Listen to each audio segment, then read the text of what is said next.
तो आज के संध्याकालीन भगवत गीता रसमलम सत्र में आप सभी भक्तों का स्वागत है। आज हम त्रिशुकी गीता जो हमने कल समाप्त की थी, उसी का जो सार है वही इस 19वें श्लोक में समझने की कोशिश करने वाले हैं। तो इसका सार यही बनेगा कि आज हमें पता चल जाएगा कि श्री कृष्ण को ही परम पुरुषोत्तम के रूप में जानने की महिमा है। तो आज का हम ये पहले श्लोक पढ़ लेते हैं, फिर इस पर चर्चा जारी रखेंगे। हरे कृष्ण।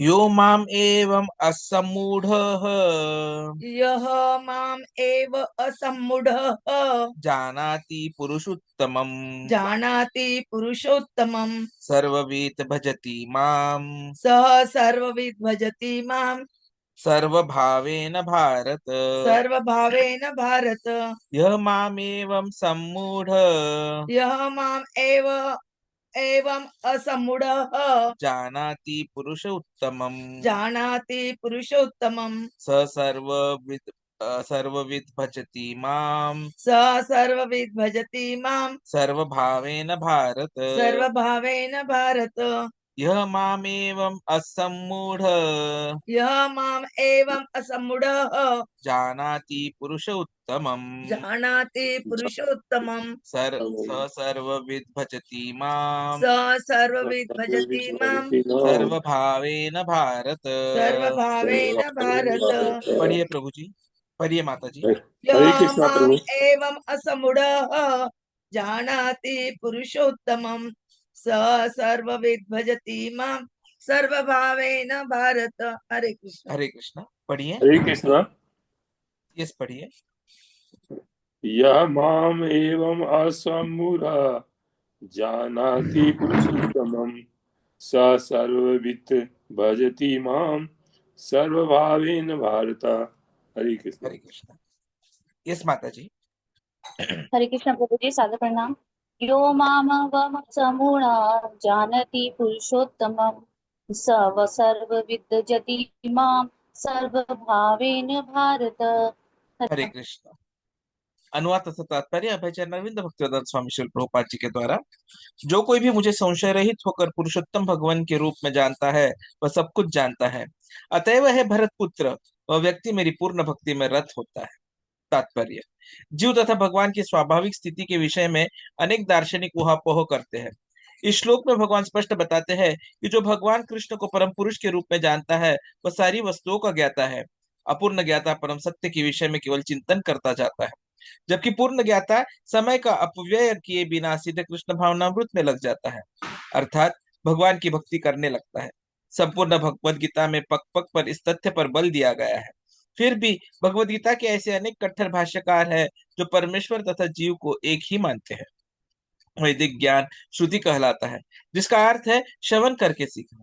वास्तव में वैदिक सूचना कृष्ण तथा उनके प्रतिनिधियों जैसे अधिकारियों से ग्रहण करनी चाहिए। यह कृष्ण ने हर वस्तु का अंतर संदर ढंग से बताया है, अतएव इसी स्रोत से सुनना चाहिए। लेकिन केवल सुकरों की तरह सुनना पर्याप्त नहीं है। मनुष्य को चाहिए कि अधिकारियों से समझे, ऐसे नहीं कि केवल शुष्क चिंतन ही करता रहे। मनुष्य को विनित भाव से भगवत गीता से सुनना चाहिए कि सारे जीव भगवान के अधीन हैं। जो भी इसे समझ लेता है वही श्री कृष्ण के कथनानुसार वेदों के प्रयोजन को समझता है, अन्य कोई नहीं समझता। भक्ति शब्द अत्यंत सार्थक है। कई स्थानों पर भक्ति का संबंध भगवान की सेवा के अर्थ में व्यक्त हुआ है। यदि कोई व्यक्ति पूर्ण कृष्ण भावनामृत में रत है, अर्थात भगवान की भक्ति करता है, तो यह समझना चाहिए कि उसने सारे वैदिक ज्ञान समझ लिया है। वैष्णव परंपरा में यह कहा जाता है कि यदि कोई कृष्ण भक्ति में लगा रहता है, तो उसे भगवान को जानने के लिए किसी अन्य आध्यात्मिक विधि की आवश्यकता नहीं रहती। भगवान की भक्ति करने के कारण वह पहले से लक्ष्य तक पहुंचा रहता है। वह ज्ञान की समस्त प्रारंभिक विधियों को पार कर चुका होता है। लेकिन यदि कोई लाखों जन्मों तक चिंतन करने पर भी इस लक्ष्य पर नहीं पहुंच पाता कि कृष्ण ही भगवान है और उनकी ही शरण ग्रहण करनी चाहिए, तो उसका अनेक जन्मों का चिंतन व्यर्थ जाता है। ओम ज्ञानतिमिरान्धस्य ज्ञानाञ्जनशलाकया चक्षुरुन्मिलितं येन तस्मै श्रीगुरवे नमः। श्रीचैतन्यमनोभीष्टं स्थापितमेन भूतले स्वयं रूप कदा मह्यं ददाति स्वपदान्तिकं। वन्देऽहं श्रीगुरोः श्रीयुतपदकमलं श्रीगुरून् वैष्णवान् च श्रीरूपं साग्रजातं सहगण रघुनाथान्वितं तं सजीवं साद्वैतं सावधूतं परिजनसहितं कृष्ण चैतन्य देवं श्री राधा कृष्ण पदान् सहगण ललिता श्री विशाखान्वितांश्च। नमो ओम विष्णुपदाय कृष्ण पृष्ठाय भूतले श्रीमते भक्तिवेदांत स्वामी निति नामिने। नमस्ते सरस्वती देवे गौरवाणी प्रचारिणे निर्विशेष शून्यवादी पाश्चात्य देश तारिणे। वाञ्छाकल्पतरुभ्यश्च कृपा सिन्धुभ्य एव च पतितानां पावनेभ्यो वैष्णवेभ्यो नमो नमः। जय श्री कृष्ण चैतन्य प्रभु नित्यानंद श्री अद्वैत गदाधर शिवासादि गौर भक्त वृंद। हरे कृष्ण कृष्ण कृष्ण हरे हरे, हरे राम राम राम हरे हरे। हरे कृष्ण कृष्ण कृष्ण हरे हरे, हरे राम राम राम हरे हरे। हरे कृष्ण कृष्ण कृष्ण हरे हरे, हरे राम राम राम हरे हरे। हरे कृष्ण। तो 15वें अध्याय का ये जो 19वां श्लोक है, उसके पहले है कल हमने 18वां श्लोक देखा। तो सबसे पहले तो ये समझ लेते हैं कि इन दोनों श्लोकों के बीच का संबंध क्या है। तो जो व्यक्ति पिछले 3 श्लोकों, विशेष रूप से यह ज्ञान कि श्री कृष्ण परम पुरुषोत्तम है, वह आत्मसात कर लेता है, तो वह क्या करता है।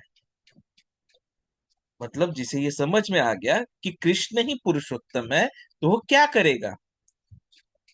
तो यह बात जो है वह आज के 19वें श्लोक में हमें पता चलती है कि भाई त्रिशुक की गीता को तो मैंने समझ लिया, 16 17 18 नंबर का श्लोक। तो अब मुझे किस निष्कर्ष पर पहुंचना चाहिए। तो यह शुरुआत किससे होती है। यह माम एवं असमूढ़। तो असमूढ़ शब्द आता है। तो असमूढ़ का अर्थ होता है कि बिना किसी भ्रम के। तो जो व्यक्ति कृष्ण को पुरुषोत्तम के रूप में समझता है, वह क्या है, सर्वविद है। सर्वविद का मतलब होता है कि सब कुछ जानने वाला। तो श्री कृष्ण कहते हैं कि मुझे पुरुषोत्तम के रूप में जानना ही सर्वविद होना है। तो मतलब अभी हमें ना कोई पीएचडी करनी है, ना कोई और रिसर्च करना है। ये रिसर्च का कुछ भी टॉपिक होगा, सब कुछ होगा, तो सर्वविद तो हमें यहीं पे पता चल गया कि वो क्या है, पुरुषोत्तम के रूप में भगवान कृष्ण को जानना। जैसे हम देखेंगे तो 7वें अध्याय के दूसरे श्लोक में भी कृष्ण बताते हैं कि मैं तुम्हें पूर्ण ज्ञान दूंगा, जिसके बाद कुछ और जानने की आवश्यकता नहीं रहे। तो कृष्ण ने प्रॉमिस किया था कि भाई अब मैं तुम्हें सब कुछ बताने वाला हूँ, और मैं जो कुछ बताने वाला हूँ एक बार तुमने समझ लिया, सुन लिया, तो उसके बाद जो है तुम्हें और कुछ भी समझने की, सुनने की आवश्यकता ही नहीं पड़ेगी। तो वो सब कुछ क्या था, वो ये श्लोक है। देखिए कृष्ण ने क्या बोला था, ज्ञानम ते अहम सविज्ञानम इदं वक्ष्यामि अशेषतः यत् ज्ञात्वा न हि स भूयः अन्यत् ज्ञातव्यम अवशिष्यते। तो मैंने यदि अब ये जान लिया कि सर्वविद क्या है, तो इसके बाद मुझे और जानने की जरूरत ही नहीं बचेगी। तो अर्थ ये हुआ कि ज्ञान के व्यापक सिद्धांत अब पूर्ण रूप में दिए गए हैं और उन्हें ठीक तरह से समझाया गया है। कृष्ण कह रहे हैं कि ज्ञान को समझने का मूल सिद्धांत यह है कि मुझे पुरुषोत्तम के रूप में जानना चाहिए। यह केवल बौद्धिक ज्ञान नहीं है, बल्कि परिवर्तनकारी ज्ञान है। It is a transformational knowledge. तो परिवर्तन क्या होता है, भजती मां, वह मेरा भजन करता है। और वह भजन कैसे करता है, सर्वभावेन भारत। पूरे हृदय से हरे कृष्णा कृष्ण कृष्ण हरे हरे, हरे राम राम राम हरे हरे। तो पूरे हृदय की भावनाओं के साथ मतलब हो गया सर्वभावे। तो ज्ञान का परिणाम वास्तविकता क्या हो जाता है कि वह परिणाम है भक्ति। कृष्ण ने ऐसा नहीं कि यहाँ अभी ये पहली बार बोल रहे हैं, कृष्ण इसके बारे में ऑलरेडी हमें 10वें अध्याय के 8वें श्लोक में ये बात हमें वो बता चुके हैं कि ज्ञान का परिणाम क्या होता है, जहां पर वो बताते हैं हमें हम सर्वस्य प्रभव मत्तः सर्वं प्रवर्तते इति मत्वा भजन्ते माम बुधा भाव समन्विता। तो कृष्ण ने पहले ही ये बात हमें बता दी थी, जिसको अब वो और ज्यादा एक्सप्लेन कर रहे हैं। तो भजन करते रहो, तो मतलब क्या कि वह बुद्ध हो जाता है और भाव समन्विता होकर मेरा भजन करता है। और यहाँ पर भी कृष्ण कहते हैं कि वो पूर्ण भाव के साथ मेरा भजन करता है।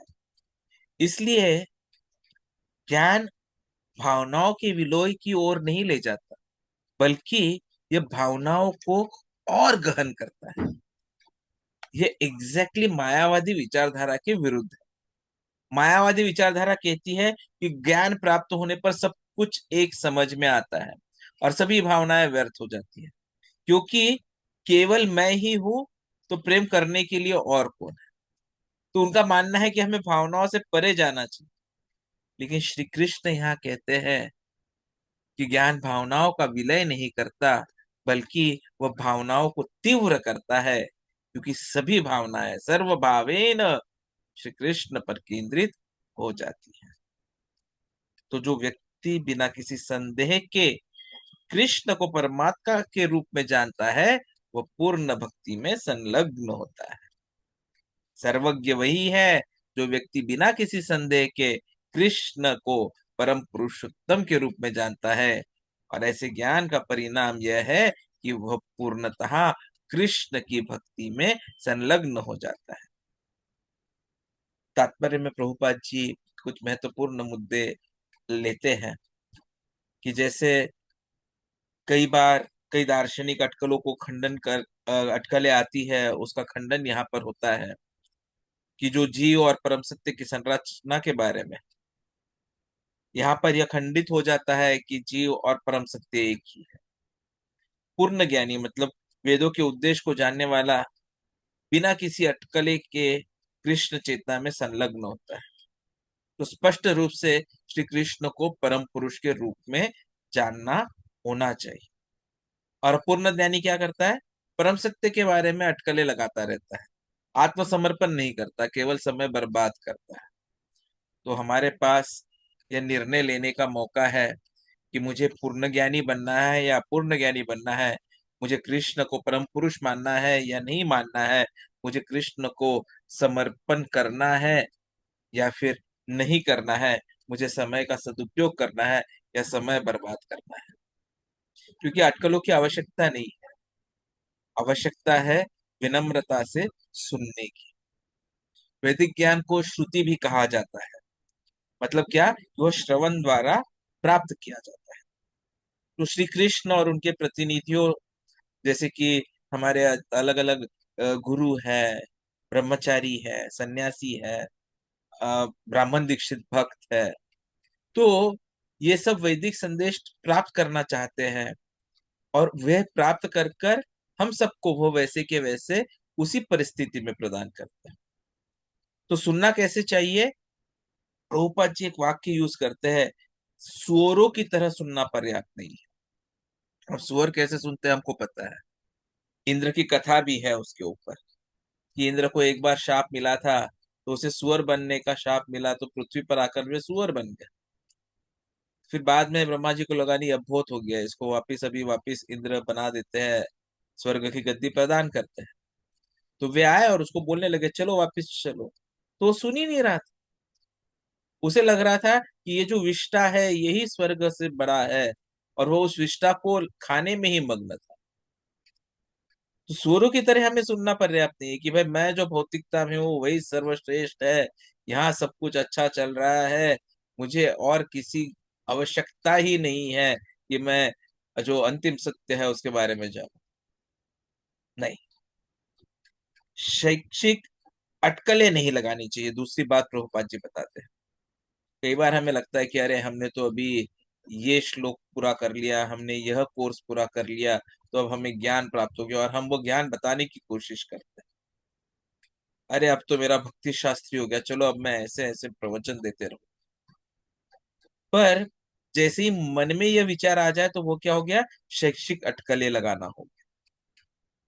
क्योंकि कहीं पर भी परंपरा में हमें यह बताया नहीं जाता है, हमें यही बोला जाता है कि जो सुना वही बोलना है और कुछ नहीं बदलना है। तो इसीलिए तीसरी बात प्रभुपाद जी बताते हैं कि प्राधिकारियों से ही समझना चाहिए। तो आज के कलयुग में प्राधिकारी कौन है, ये कैसे जाने? तो सबसे पहले तो उनका गुरु शिष्य परंपरा में वे होने चाहिए, मतलब दीक्षित भक्त हो या दीक्षा लेने वाले हो। और वो जिससे दीक्षा लेने वाले हो या जिससे उन्होंने दीक्षा ली है, वो कृष्ण से जो परंपरा आई है, गुरु शिष्य परंपरा, उसमें वो होने चाहिए। तो मतलब समझ लेना चाहिए कि भैया प्राधिकारी। और चौथी, कि भगवत गीता से जीवों के अधीन स्थिति के बारे में विनम्रता में सुनना चाहिए। विनम्रता बहुत जरूरी है। यह नहीं कि अरे ये श्लोक तो मैंने वहां पे परसों भी सुना, सुबह भी दूसरे से सुन लिया, अब तो मुझे पता है, बस चलो अटेंडेंस मार्क करना है। नहीं, विनम्रता आवश्यकता है, क्योंकि जब विनम्रता से सुनते हैं तो उसका जो सार होता है वह हृदय में जाकर, जो हृदय का चेतो दर्पण होना होता है, मार्जनम होना होता है, उस मार्जनम की क्रिया में वह सम्मिलित हो जाता है। तो विनम्रता से कोई भी बोल रहा हो, यदि परंपरा में है, भले ही उसके वाक्य टूटे फूटे हो, फिर भी वह सुनना चाहिए, क्योंकि उसके शब्दों की वह शक्ति है। कृष्ण के लीला के बारे में बात हो रही है, कृष्ण की कथा हो रही है, तो हर शब्द में वह शक्ति है कि वह मार्जनम कर सके। और प्रभुपाद जी तात्पर्य में दूसरी जो महत्वपूर्ण बात करते हैं, तीसरी, वह है भजती शब्द के महत्व की। यह शब्द अक्सर परम भगवान की सेवा के संबंध में प्रयोग किया जाता है। तो कृष्ण चेतना में संलग्न व्यक्ति ने समस्त वैदिक ज्ञान को समझ लिया होता है, उसे अलग से पूरा ज्ञान वेद पढ़ने की आवश्यकता नहीं है। किसी अन्य आध्यात्मिक प्रक्रिया की भी आवश्यकता नहीं कि ओके मुझे रोज सुबह उठ के ध्यान मग्न होना है, या ये आसन करना है, वो आसन करना है। नहीं, उसने समझ के सभी प्रारंभिक चरणों को समाप्त कर लिया होता है। यदि कोई भक्ति में आ जाए, जैसे मैं आपका फिर से ध्यान आकृष्ट करना चाहूंगा, जो हमने पिछले अध्याय में देखा था, योग सीढ़ी के बारे में हमने बात की थी। और योग सीढ़ी में हमने देखा था कि भक्ति योगा आखिरी चरण होता है, और फिर उस भक्ति योगा से आगे जाते बढ़ते बढ़ते बढ़ते हमें प्रेमा भाव मिलता है, कृष्ण प्रेम भाव भक्ति एंड प्रेमा भक्ति। तो उसमें हम देखेंगे कि ये नीचे के जो भी स्तर है, वे सब अपने आप पूरे हो जाते हैं जैसे हम भक्ति को अपना लेते हैं। तो यदि हम सैकड़ों जन्म लेते रहे और अटकलें लगाते रहे, तो वो समय की बर्बादी है। यदि कोई इस बिंदु पर ही नहीं पहुंचता है कि कृष्ण परम पुरुषोत्तम है, तो वह समय की बर्बादी है। क्योंकि इस श्लोक में यहाँ क्लियरली कृष्ण बता ही दे रहे कि वही ये है, और वह जो यह जान ले वही सर्वविद है। तो अब ये हमारा निर्णय होता है कि हमें सर्वविद बनना है या नहीं बनना। तो आज के श्लोक का मुख्य उद्देश्य यही है कि त्रिश्लोकी गीता तो समझ ली। त्रिश्लोकी गीता में जो बताया गया है कि कृष्ण पुरुषोत्तम है, तो उसके आगे अब ये भी जान लीजिए कि ऐसे पुरुषोत्तम को जानने वाले क्या करते हैं, तो वे अब हृदय भावेन सर्वभावेन, सर्वभावेन क्या करते हैं, वे सर्वभावेन कृष्ण की भक्ति करते हैं। तो हृदय की सभी भावनाओं के साथ हमें भजना है, भगवान के बारे में जप करते रहना है, भगवान की कीर्ति गाती रहनी है, भगवान की कीर्ति सबको सुनाते रहनी है। और जब हम ये कर लेंगे तो हमें वह मौका मिल जाएगा। जैसे कृष्ण बोल रहे कि ऐसे लोग तो सर्वविद है, और यदि हम सर्वविद है तो भगवान के साथ उनके धाम में तो 100% हम रह सकते हैं। तो यही आज के श्लोक से हमें समझना है। हरे कृष्ण। वांछा कल्पतरुभ्यश्च कृपा सिंधुभ्यैव च पतितानां पावनेभ्यो वैष्णवेभ्यो नमो नमः। आप में से किसी के कुछ प्रश्न है तो आप पूछ सकते हैं। यदि कोई प्रश्न नहीं है तो हम चर्चा को यहीं विराम देंगे। सुबह श्रीमद् भागवतम में दूसरे स्कंद का 8वें अध्याय की चर्चा जारी रहेगी। सुबह मिलते हैं 7:30 बजे। हरे कृष्ण।